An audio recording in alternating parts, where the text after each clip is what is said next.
साल 2014 में अडानी की संपत्ति करीब $7 बिलियन थी। महज 8 सालों में उनकी संपत्ति 21 गुना से भी ज्यादा बढ़ी है। लेकिन बीते 2 दिन से अडानी के शेयर धारक परेशान हैं, जिसके चलते अडानी समूह ने तकरीबन 4 लाख करोड़ खो दिए हैं। और इन सब के पीछे है एक रिपोर्ट जिसे हिंडनबर्ग रिसर्च नाम की एक संस्था ने तैयार किया है। This report was a deliberate and a malicious attempt. बात अडानी विवाद की करेंगे। अमेरिका में चल रहे केस पर अडानी समूह की तरफ से बयान जारी किया गया। मगर हिंदुस्तान में अडानी जी के खिलाफ कुछ नहीं हो रहा और ये हम मांग बहुत दिनों से कर रहे हैं। अडानी जी का अरेस्ट होना चाहिए, आज अरेस्ट होना चाहिए।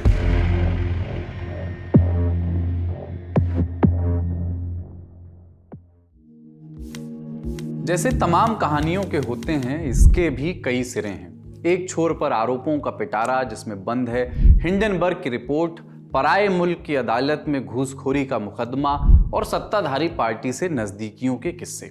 पर शुरुआत वहां से भी तो हो सकती है जब एक लड़के ने एक कोशिश की थी। 16 साल का एक ड्रॉप आउट जो घर छोड़ करके मुंबई चला आया। पहली कमाई थी 10,000 रुपए, लेकिन 4 दशकों में वो दुनिया का दूसरा सबसे अमीर इंसान बन गया। इस रास्ते में वो मध्यवर्गीय रसोइयां थीं जहां इसी आदमी की कंपनी के तेल में पूड़ियां तली जा रही थी। इस रास्ते में बंदरगाह आए जिसमें भारत का सबसे बड़ा प्राइवेट पोर्ट भी शामिल है। गैस, बिजली और हवाई अड्डों के ठीहे भी इसी रास्ते में आए और चुनौतियां भी आती रहीं, जैसे शेयर बाजार में गेंद की तरह गिरते उछलते स्टॉक्स। इस कहानी का एक अध्याय 26 नवंबर 2008 की रात का भी है, जब मुंबई के ताज होटल में आतंकवादियों ने हमला किया था। तमाम लोग बंधक बनाए गए थे, जिसमें ये लो प्रोफाइल बिजनेसमैन भी शामिल था। तब शायद उन्हें अंदाजा भी नहीं होगा कि सिर्फ एक दशक में वो राजनीति और बिजनेस की दुनिया के सबसे चर्चित कीवर्ड बनने जा रहे हैं। आप समझ गए होंगे कि आज अडानी समूह और उसके फाउंडर चेयरमैन गौतम अडानी की बात होगी।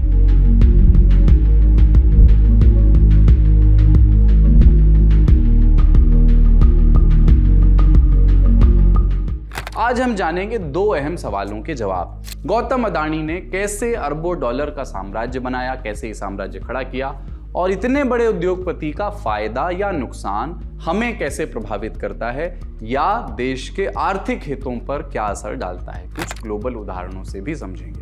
नमस्कार, अपन है कुलदीप और आप देख रहे हैं जटिलता का विलोम और सरलता का पर्यायवाची, आसान भाषा। 24 जून 1962 को शांतिलाल अडानी और शांताबेन के घर गौतम अडानी का जन्म हुआ। परिवार में प्लास्टिक प्रेसिंग का कारोबार था। साल 1978 में स्कूल में पढ़ रहे 16 साल के गौतम अडानी ने टिकट लिया और मुंबई की ट्रेन पकड़ ली। शुरुआती संघर्ष की अवधि 3 साल। गौतम अडानी के कजन प्रकाश भाई देसाई ने उन्हें महिंद्रा ब्रदर्स में काम दिलाया, जहां उन्होंने हीरे छांटने का काम सीखा। 3 साल बाद उन्होंने जवेरी बाजार में अपना खुद का डायमंड ट्रेडिंग ब्रोकरेज का काम शुरू किया और फिर कामयाबी का पहला स्वाद मिला। एक जापानी खरीदार को उन्होंने हीरे के व्यापार में मदद की और उसका कमीशन कमाया 10,000 रुपए। उस दौर में यह बड़ी रकम थी। अगले साल 1982 में गौतम अडानी के बड़े भाई ने एक प्लास्टिक मैन्युफैक्चरिंग की फैक्ट्री खरीदी। छोटे भाई को मदद का पैगाम भेजा गया। गौतम अडानी वापस अपने घर गुजरात पहुंचे, परिवार के बिजनेस में हाथ बटाने लगे। लेकिन रॉ मटेरियल की किल्लत छोटे प्लास्टिक फैक्ट्रियों को परेशान कर रही थी। इस समस्या से निजात पाने के लिए गौतम अडानी ने आपदा में अवसर वाला तरीका अपनाया। 1985 में राजीव गांधी की सरकार ने इंपोर्ट और एक्सपोर्ट पर कुछ छूट बढ़ाई। अडानी ने न सिर्फ अपने लिए रॉ मटेरियल इंपोर्ट किया, बल्कि आसपास की कई फैक्ट्रियों को भी रॉ मटेरियल सप्लाई करना शुरू किया। कुछ साल बढ़िया प्रॉफिट कमाया। कितना कमाया इसका अंदाजा ऐसे लगाइए कि 1988 में जब अडानी एक्सपोर्ट्स का आईपीओ निकला तो वो 25 गुना ओवर सब्सक्राइब हुआ। माने जितने शेयर मार्केट में उतारे गए उससे 25 गुना ज्यादा लोग इस कंपनी के शेयर खरीदने के इच्छुक थे। और ये उस दौर की बात है जब आईपीओ के लिए ऑनलाइन सिस्टम नहीं होता था और ना ही इतने लोग स्टॉक मार्केट में रुचि और उसकी जानकारी रखते थे। 1991 में आया एक टर्निंग पॉइंट। नरसिम्हा राव की सरकार बनी। वित्त मंत्री डॉक्टर मनमोहन सिंह ने उदारीकरण की नीति अपनाई, भारत को दुनिया के बाजार से जोड़ दिया। इसका फायदा देश के साथ अडानी को भी हुआ। एक्सपोर्ट इंपोर्ट का बिजनेस और तेजी से चढ़ने लगा, पकड़ने लगा और तेजी पकड़ने लगा। अडानी एक्सपोर्ट्स अब एक बड़ी कंपनी बन गई थी। 1988 आते आते अडानी ने कोयले की ट्रेडिंग शुरू की। इसमें भी जम करके फायदा उनको हुआ, उसे भी समझेंगे। पर पहले उन चीजों पर फोकस करते हैं जो अडानी एम्पायर की नींव बनी। तो समझिए कि 1991 का उदारीकरण हो चुका है, भारत के बाजार दुनिया के लिए खुल चुके हैं और कहानी अब गुजरात आ गई है। रईस फिल्म में शाहरुख खान का किरदार कहता है कि रत्ना मैडम सही कहती थी, गुजरात का समुद्र तट भारत में सबसे लंबा है। उस वक्त गुजरात के मुख्यमंत्री केशुभाई पटेल इसी समुद्र तट को डेवलप करना चाहते थे, जिससे धंधा और रोजगार दोनों बढ़े। कैरगिल नाम की एक अमेरिकी कंपनी को उसका मौका मिला। कच्छ के इलाके में एक जेटी बनाने का आइडिया था, जिससे समुद्र से नमक निकाला जा सके। जेटी का मतलब एक बहुत छोटे साइज का पोर्ट, जहां नाव से सामान लोड और अनलोड किया जाता है। इसके लिए एक जेटी को चुना गया। यहां तक सब कुछ ठीक चल रहा था, लेकिन फिर ये प्रोजेक्ट अधर में लटक गया। हुआ ये कि अमेरिकी कंपनी को बाद में प्लान कुछ जचा नहीं। अदानी इसी मौके की फिराक में थे, उन्हें पहले से अंदाजा था कि अमेरिकी कंपनी ये काम नहीं कर पाएगी। अब तक धीरू भाई अंबानी जामनगर को एक पोर्ट टाउन में कन्वर्ट कर चुके थे, तो एक सक्सेस मॉडल था सामने। उसी तरह अदानी भी इस जेटी को एक प्रॉफिटेबल पोर्ट में बदलना चाहते थे। केशुभाई पटेल ने जाते जाते साल 2001 में जेटी के बदले अडानी को पोर्ट बनाने की परमिशन दे दी। अडानी को 30 साल की लीज मिली, पोर्ट बना और आज ये पोर्ट देश का सबसे बड़ा प्राइवेट पोर्ट है। इसको कहते हैं मुद्रा पोर्ट। 2007 में अडानी ग्रुप की एक कंपनी मुद्रा port and special economic zone limited का आईपीओ निकला, जो 116 गुना ओवर सब्सक्राइब हुआ। बाद में इस कंपनी का नाम अडानी पोर्ट्स पड़ गया और इसके तहत मुद्रा के अलावा और कई पोर्ट्स की जिम्मेदारी आ गई। मौजूदा समय में अडानी पोर्ट्स भारत में कुल 13 बंदरगाहों को मैनेज करती है, जिसमें पश्चिम बंगाल का हल्दिया पोर्ट है, केरल का विलिंजम पोर्ट है, तमिलनाडु का कट्टुपल्ली पोर्ट भी इसमें शामिल है। अडानी पोर्ट्स अडानी ब्रांड की सबसे बड़ी पहचान है। हालांकि किसी मंझे हुए बिजनेसमैन की तरह अडानी ने अपने व्यापार को दूसरे सेक्टर्स में भी फैलाया। मिसाल के तौर पर एडिबल ऑयल, वही जो हम और आप खाना बनाने के लिए इस्तेमाल करते हैं, इसमें भी अडानी ग्रुप का बड़ा स्टेक है। साल 1999 में अडानी ग्रुप ने सिंगापुर की विलमार इंटरनेशनल के साथ पार्टनरशिप में कंपनी बनाई, अडानी विलमार लिमिटेड। फॉर्चून तेल इसी अडानी विलमार लिमिटेड का प्रोडक्ट है। 2007 तक गौतम अडानी देश के 10वें सबसे अमीर इंसान बन चुके थे। उनकी जेब में पैसा था, क्रेडिबिलिटी थी और उनके साथ इन्वेस्टर्स का भरोसा था। एक कंपनी को बड़ा बनाने के लिए ये जरूरी ईंधन है, तीनों चीज। 2009 में शुरुआत हुई अडानी पावर की। अडानी के पास मुद्रा में जमीन थी, जहां उनका पावर प्लांट लगा पहला, और वो देश के सबसे बड़े कोल इंपोर्टर तो थे ही पहले से, तो पावर जनरेशन का काम उनके लिए आसान हो गया। साल 2014 आते आते अडानी पावर भारत की सबसे बड़ी प्राइवेट बिजली उत्पादक कंपनी बन गई।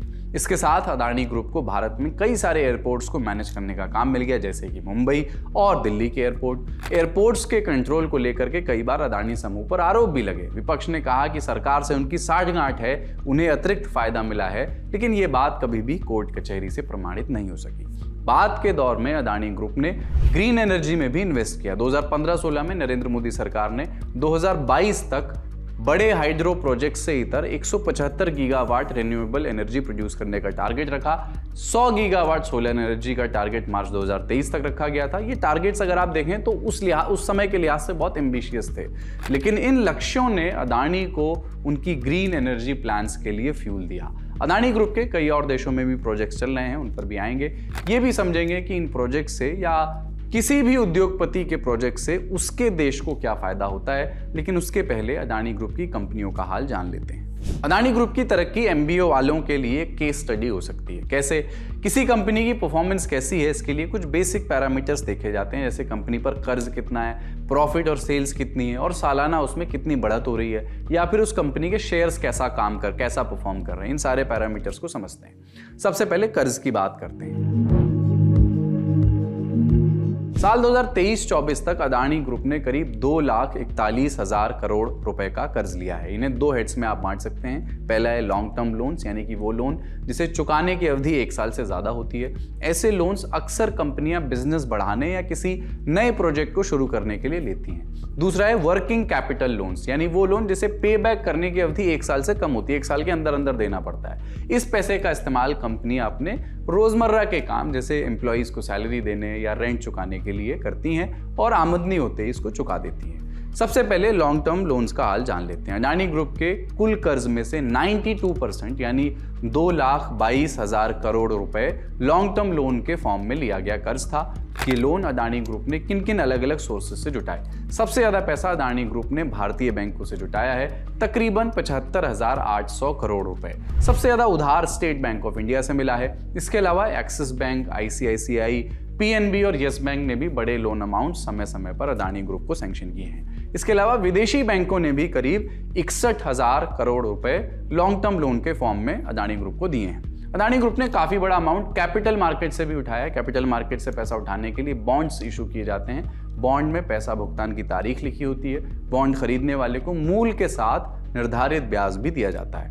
CNBC की एक रिपोर्ट है, उसके मुताबिक अडानी ग्रुप ने भारतीय कैपिटल मार्केट से करीब 12,000 करोड़ रुपए जुटाए हैं, जबकि विदेशी कैपिटल मार्केट से 69,000 करोड़ रुपए अडानी ग्रुप ने जुटाए हैं। तो ये तो लॉन्ग टर्म लोन्स की बात हो गई। अब वर्किंग कैपिटल लोन्स या जिसको शॉर्ट टर्म लोन कहते हैं उसकी बात करते हैं। अडानी ग्रुप के कुल कर्ज का 8% यानी करीब 19,000 करोड़ रुपए वर्किंग कैपिटल की शक्ल में है। इसमें से करीब 12,223 करोड़ रुपए भारतीय बैंकों से जुटाए गए हैं।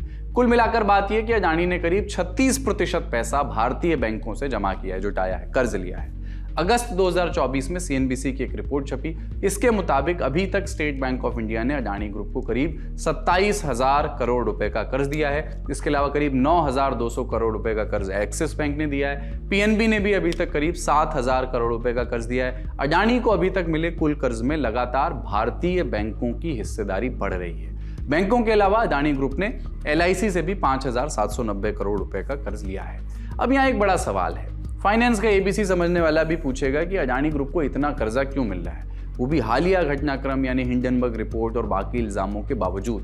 ये सवाल सिंपल नहीं है, क्योंकि सिर्फ भारतीय बैंक ही नहीं, विदेशी फाइनेंशियल इंस्टीट्यूट्स भी अडानी पर दांव लगा रहे हैं। दुनिया के तमाम सवालों की तरह इस सवाल का जवाब भी एक चीज से जुड़ा है और वो है मुनाफा।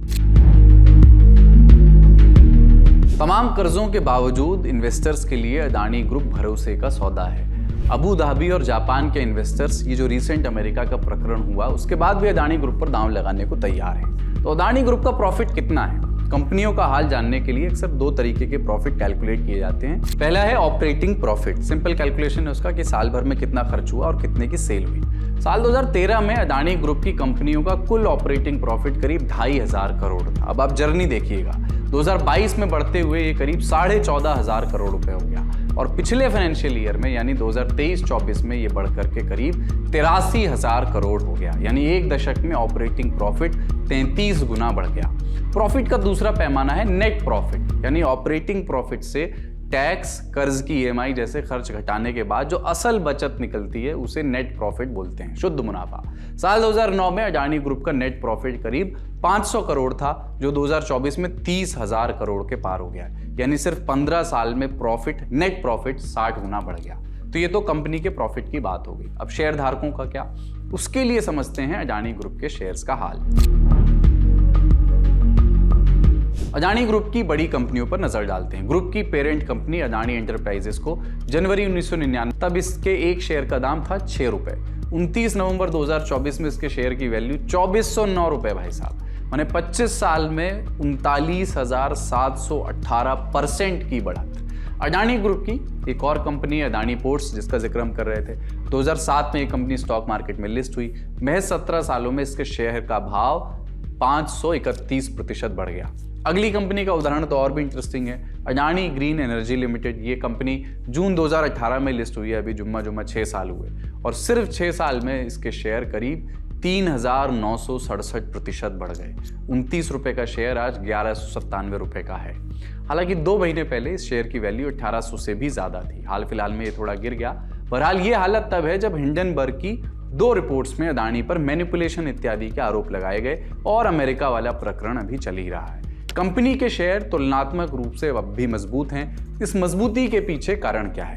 ऊपर हमने डिस्कस किया कि अडानी ग्रुप पर बहुत सारा कर्ज है, लेकिन कर्ज से कौन डरता है? हमारे और आप जैसे लोग। सरमायादारी निजाम यानी कैपिटलिज्म में कर्ज कोई बुरी चीज नहीं मानी जाती। कर्ज असल में एक टूल है अपने व्यापार को फैलाने का। कर्ज से इन्वेस्टर्स का भरोसा भी कम नहीं होता बशर्ते कंपनी कर्ज चुकाने में सक्षम हो। ये हमें कैसे पता है कि साहब अदानी कर्ज चुकाने में सक्षम है? दरअसल आप जब भी कर्ज के लिए आवेदन करते हैं तब सबसे पहले बैंक आपकी आमदनी और आपकी संपत्ति के बारे में जानकारी इकट्ठा करता है। स्वाभाविक है कि बिना आमदनी के कर्ज तो चुकाया नहीं जा सकता। वैसे ही कंपनियों के साथ भी किया जाता है। इसके लिए कंपनी के प्रॉफिट के मुकाबले कंपनी पर कितना कर्ज है इसे कैलकुलेट किया जाता है। इसे कहते हैं debt to EBITDA ratio. EBITDA यानी इसको आप ऑपरेटिंग प्रॉफिट भी कह सकते हैं, दोनों में थोड़ा बारीक सा फर्क है, पर समझने के लिहाज से आप इसे एक भी समझ सकते हैं। किसी कंपनी के लिए ये रेशियो जितना कम हो उतना अच्छा होता है। पिछले 5 साल में अदानी ग्रुप की कंपनियों का डेट टू एबिटा रेशियो लगातार घटा है। इसके आंकड़े को आप स्क्रीन पर अभी देख सकते हैं। अदानी ग्रुप का तमाम हिसाब किताब समझने के बाद अब समझते हैं कि अदानी ग्रुप के गिरने या चढ़ने का भारत पर क्या असर पड़ सकता है। इतने बड़े स्तर के किसी भी उद्योगपति की चाल देश को कैसे प्रभावित करती है। कूटनीति के चश्मे से देखें तो देशों के बीच 2 तरह की कूटनीति का इस्तेमाल होता है। एक वो जो आप अक्सर हेडलाइंस में देखते हैं, जब 2 देशों के राष्ट्राध्यक्ष या विदेश मंत्री या सचिव स्तर की वार्ता उनके बीच होती है। लेकिन डिप्लोमेसी का एक दूसरा तरीका भी है। इसमें काम आते हैं बिजनेस घराने। उदाहरण के लिए एप्पल, कोका कोला, मैकडॉनल्ड्स और जनरल इलेक्ट्रिक, ये तमाम कंपनियां अमेरिका की आर्थिक कूटनीति का अहम हिस्सा हैं। इन कंपनियों से क्या असर पड़ता है? पहला, व्यापार संबंध। अमेरिकी कंपनियां अन्य देशों के साथ व्यापारिक संबंधों को मजबूत करती हैं, जिससे अमेरिका का राजनीतिक भौकाल बढ़ता है। इन कंपनियों के जरिए अमेरिकी जीवन शैली, व्यापारिक आदतें और कल्चरल वैल्यूज को दुनिया भर में फैलाया जाता है, जो इवेंचुअली व्यापार में ही मदद करती हैं। सांस्कृतिक प्रभाव, दूसरी चीज, कंपनी के जो ब्रांड्स हैं जैसे कि कोका कोला है, नाइकी है, स्टारबक्स है, इनके जरिए अमेरिका अपनी संस्कृति को दुनिया भर में फैलाता है। इसी तरह अमेरिकी मीडिया कंपनियों जैसे कि डिज्नी, नेटफ्लिक्स और वार्नर ब्रदर्स पूरी दुनिया में अमेरिका के कल्चरल स्टैंडर्ड्स और वैल्यूज का प्रचार करती हैं। तीसरी चीज है निर्भरता बनाना। जब कोई देश की इकोनॉमी अमेरिकी कंपनियों पर निर्भर हो जाती है तो ये अमेरिका को राजनीतिक दबाव बनाने का एक तरीका, एक टूल दे देता है। अमेरिका के उदाहरण से हम अदानी ग्रुप या किसी और भी भारतीय कंपनी की वैल्यू को समझ सकते हैं। भारत की कई कंपनियां, चाहे वो सरकारी हो या प्राइवेट, जो दूसरे देशों में इन्वेस्ट करती हैं, मिसाल के तौर पर एनटीपीसी है जो भारत की सरकारी बिजली उत्पादन कंपनी है। ये बांग्लादेश में 1320 मेगावाट का पावर प्लांट बना रही है। बिजली उत्पादन एक स्ट्रेटेजिक सेक्टर है, इससे दूसरे देश में हमारा प्रभाव बढ़ता है। रिलायंस इंडस्ट्रीज भी भूटान में कई हाइड्रो पावर प्रोजेक्ट्स पर काम कर रही है। डिज्नी और रिलायंस के बीच की डील भी भारतीय कंपनियों के बढ़ते पावर का सिंबल है। अंत में ये सारी डील्स मुनाफा देखकर की जाती हैं, लेकिन इनसे 2 देशों के बीच संबंधों पर भी असर पड़ता है। इससे इनकार नहीं किया जा सकता। इसे डिप्लोमेसी की भाषा में सॉफ्ट पावर कहते हैं। अदानी जैसे विशालकाय कॉरपोरेट समूह कैसे भारत के लिए सॉफ्ट पावर की तरह काम करते हैं, आज हम अदानी समूह की बात कर रहे हैं, वरना ये बात टाटा या अंबानी या किसी भी बड़े कॉरपोरेट समूह के लिए कही जा सकती है। विदेशों में अदानी ग्रुप के कई प्रोजेक्ट्स और इन्वेस्टमेंट हैं, जैसे कि ऑस्ट्रेलिया में कोयले की खदानें, इजराइल का हाइफा पोर्ट, श्रीलंका की राजधानी कोलंबो में भी अदानी पोर्ट्स की 51% हिस्सेदारी है। ये पोर्ट हिंद महासागर में एक बहुत ही स्ट्रेटेजिक लोकेशन पर स्थित है। इसके अलावा अदानी ग्रुप ने नेपाल, भूटान, कीनिया, फिलीपींस में बिजली उत्पादन की डील्स भी की हुई हैं। ये सारे प्रोजेक्ट्स अदानी ग्रुप के लिए तो फायदे का सौदा हैं ही, लेकिन भारत की जियोपॉलिटिकल पकड़ को बढ़ाने में भी मदद करते हैं। पर कारोबार और राजनीति दोनों का बड़ा ताल्लुक अर्थशास्त्र से है, इसलिए दोनों अक्सर एक दूसरे में सने और लिपटे रहते हैं और इसीलिए कभी कभी लगते हैं आरोप। भारत की विपक्षी पार्टियां अक्सर कहती हैं कि सरकार और सत्तारूढ़ पार्टी से नजदीकी की वजह से गौतम अदानी तमाम मुश्किलों से बच निकलते हैं। हालांकि अदानी जैसी बड़ी कंपनी के प्रोजेक्ट्स किसी भी प्रदेश में रोजगार और तरक्की के अवसर लाने की क्षमता रखते हैं, इर्रेस्पेक्टिव कि वहां किसकी सरकार हो। इसीलिए उनकी दोस्ती सिर्फ भाजपा से ही नहीं है। पत्रकार आर.एन. भास्कर अपनी किताब गौतम अदानी री imagining business in the India and the world में लिखते हैं कि उन्होंने कांग्रेस सरकार, बीजेपी सरकार, नेशनल डेमोक्रेटिक अलायंस, केरल में लेफ्ट पार्टियों और यहाँ तक कि पश्चिम बंगाल में तृणमूल कांग्रेस की ममता बनर्जी के साथ भी प्रोजेक्ट्स पूरे किए हैं। अदानी इस बात को भी खारिज करते हैं कि उनके बिजनेस साम्राज्य का उभार नरेंद्र मोदी के सत्ता में आने से जुड़ा है। वो जोर देकर के कहते हैं कि उनके उद्यमी सफर में 3 बड़े बदलाव पूर्व प्रधानमंत्री राजीव गांधी, नरसिम्हा राव और गुजरात के पूर्व मुख्यमंत्री केशुभाई पटेल की नीतियों की वजह से आए। पर राजनीतिक आरोप अपनी जगह हैं और वो इतने बड़े एम्पायर के साथ नत्थी होकर के आते ही हैं। देखना होगा कि नए आरोपों से जो दूसरे देश में लगे हैं ये कंपनी कैसे निपटती है। आसान भाषा के एपिसोड आपको कैसा लगा हमें बताइए। इसको लिखा था आकाश सिंह ने। देखते रहिए दी ललन।